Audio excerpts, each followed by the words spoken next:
and you want to operate like some non-bank entity, like a hedge fund, then don't be a bank. Don't let banks use their customers' money to do anything other than traditional banking. That goes hand in hand with today's big surprise from Citigroup Chairman and CEO Sandy Weil, talking about the need to break up the big banks.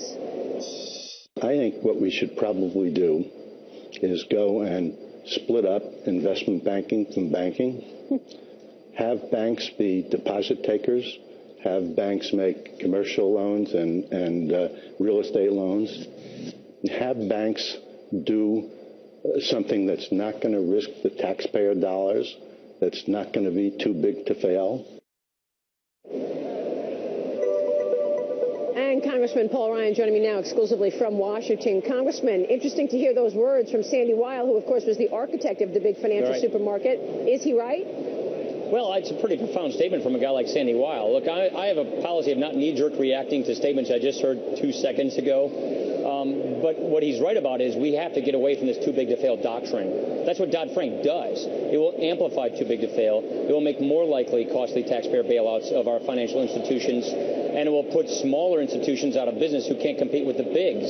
So, yeah, I think too-big-to-fail is a doctrine we have to watch out for, and that is why we're not fans of Dodd-Frank. So what would you like to do, then? Would you like to repeal Dodd-Frank? I mean, it's amazing to me that half of the rules in Dodd-Frank are still being written, and it's been, several years at this point. Right. Well, yes, of course. I never voted for it in the first place. I would like to repeal it and replace it with, a better regulatory system that's clean, that's transparent, that gets us to price discovery, and that does not put the government in the way of adding more moral hazards to the marketplace and triggering higher likelihoods of taxpayer bailouts. I think that's what Dodd-Frank will do. I think it will consolidate the system to very large interconnected firms that have political connections. That makes it harder for those smaller firms to actually compete and survive. And I also worry about the standardization of credit.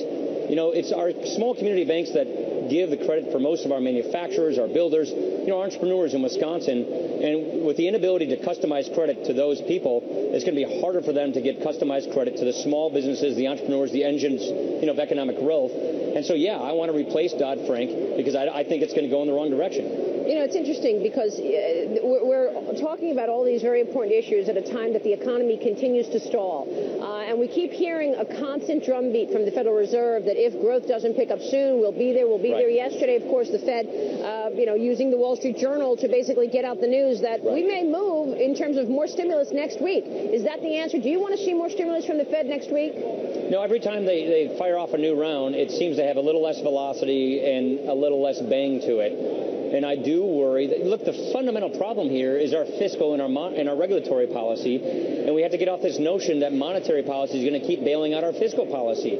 Our fiscal policy is on a collision course with our monetary policy. The problem is the president's agenda, all this borrowing, all this taxing, all this regulating, all this growth of too big to fail, crony capitalism, corporate welfare is bringing sclerosis to our economy. It's the worst recovery since World War II. We have the biggest government and highest deficits since World War II. We had the highest poverty rates in a generation.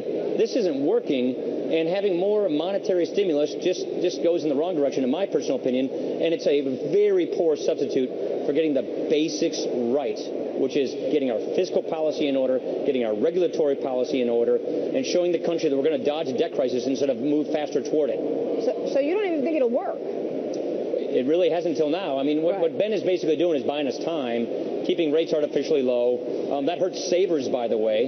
So it's not as if there's no downside here. And at the end of the day, it could cause a really big problem that we haven't foreseen. So, no, I don't think it's working. Well, I mean, the whole fiscal cliff issue is really frustrating to so many folks, given the fact that we keep hearing from the Fed on monetary policy, and we're not hearing any leadership in terms of this fiscal cliff, the expiration of tax cuts, as well as spending programs that will happen automatically at the end of the year. Now, actually, I take issue with that. You're hearing it from the House. Let's talk about that, because the Senate voting on dueling bills today to extend the Bush-era tax cuts. Do you expect either of these to pass both chambers of Congress? No. Where does this fiscal cliff issue go? No, because we obviously announced a couple of months ago that next week We're extending the entire tax code, all the tax rates, for a year with fast-track procedures to do fundamental tax reform next year. The Senate is trying to preempt that by saying we'll extend just some rates and let the rates on the higher two brackets go, which is the tax on successful small businesses, horrible for economic growth, an effective top marginal tax rate of 44.8% in January. So we're not going to pass that. They're not going to pass the one-year extension. So that obviously kicks us in the lame duck. What I think this all means, Maria, is whoever wins this election basically is going to determine what this all looks like next year. But, I mean, leaving people's lives in the balance. I agree with that. You know, Look, I mean, no decision until after the election. Then you're talking about a month and a half to get something done, and you know that's not going to happen. So you're talking about a 2013 affair. What happens to jobs in all that time? What happens to the economy in all those months? In order to address all of these issues, you have to pass a budget that does that. We passed a budget last year. The Senate did not. We passed a budget this year. The Senate did not. The Senate hasn't passed a budget in 3 years. Again, we passed a bill dealing with the spending side of the fiscal cliff, the sequester. We cut spending in other areas to replace the sequester. We're also bringing tax legislation, extending the entire code for a year to give people certainty so we can get to tax reform next year. The Senate will have none of it. The president has yet to offer a single solution to any of these problems. He's not even leading from behind. He's not leading at all on these issues. And so that's our frustration as well, Maria. We've passed budgets. We've dealt with the fiscal problem. We've said, here's how we reform entitlements. Here's how we cut spending. Here's how we balance the budget, get the debt down and paid off. Here's how we reform the tax code. Not a single alternative passing from the Senate on a budget. No solution from the president. And so, yeah, we're stuck with this current situation. And the logjam that has to be broken, unfortunately, is going to have to come up on November 6th by the voters of this country to decide which of these two futures do they want. And what we're saying is, here's what we will do if we win this election. Here's what the tax system is going to look like.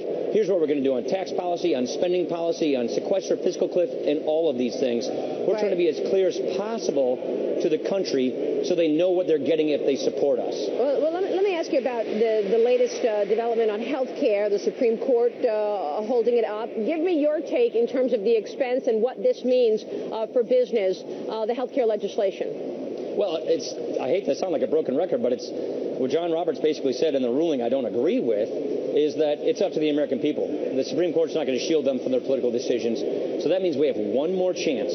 This election is the one more chance as to whether or not Obamacare goes into place or we repeal it and replace it with patient-centered health care reform, the kinds of stuff we've been advocating for years. If we win the House, the Senate, and the White House, we will replace this law with market-based, patient-centered reform where people do get access to affordable health care, including people with pre-existing conditions, without a costly government takeover that will accelerate a debt crisis and make health care more expensive at the end of the day.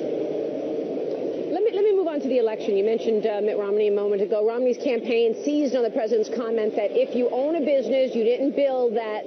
Last night, the president responded. Listen to this. Earlier today, Governor Romney was at it again.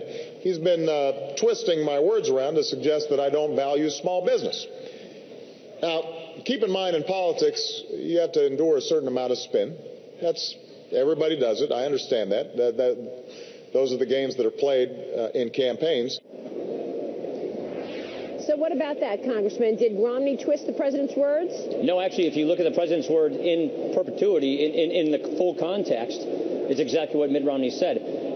Mitt Romney did not say President Obama doesn't like small business. What President Obama says is if you built a small business, you're not the result of that success. It's not because of you. It's because of somebody else. It's because of government. What the president rarely does is drop his veil about the true identity of his political philosophy. In this particular instance, he did that. He's done that before. On a couple of occasions, he did it again.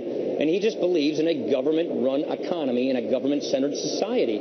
We don't agree with that vision. We agree with the founder's vision. We agree with economic freedom, limited government, and opportunity society with a safety net where, yes, if you're an entrepreneur, you work hard and you take risks, that is your success. We should be proud of that success, and we should not be denigrating people who are successful by suggesting that it's not their result of their hard work, that it's somebody else or that it's some big government experiment that is the reason for their success in life. For the rest of the year, Congressman, what are the main catalysts that we ought to be looking at in terms of real legislation, in terms of budget matters that are most important right now that you're working on? Well, we'll have a continuing resolution because we have obviously a funding bill because they're coming up to the end of the fiscal year. So we want to make sure that gets done.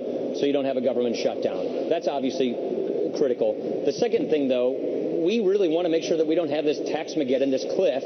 So we're showing in passing legislation in the House how we would deal with all of these things. Unfortunately, there's no response from the White House, and the Senate is obviously not going to pick up any of these bills.